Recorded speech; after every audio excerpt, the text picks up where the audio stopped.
दोस्तों इंग्लैंड के खिलाफ दूसरे टेस्ट मैच में आयल यशस्वी जायसवाल के तूफान। दोस्तों यशस्वी जायसवाल इंग्लैंड के गेंदबाजन के दौड़ा दौड़ा के मरलस और दिखौलस उन्हनी के असली औकात और मात्र इतना गेंदा में ठोक देहलस 235 रन और तोड़ देहलस वीरेंद्र सहवाग के वर्ल्ड रिकॉर्ड। दोस्तों आप भी लोग देखल चाहतानी यशस्वी जायसवाल के भयंकर बल्लेबाजी के पूरा वीडियो, तो ये वीडियो के एक लाइक करके चैनल के सब्सक्राइब जरूर करें।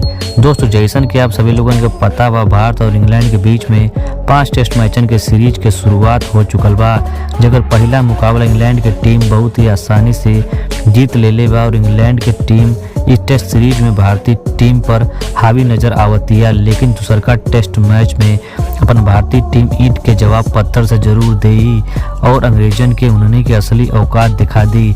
लेकिन दूसरका टेस्ट मैच शुरू होने से पहले हमने के मैदान पर तूफान देखे के मिलल यशस्वी जायसवाल के।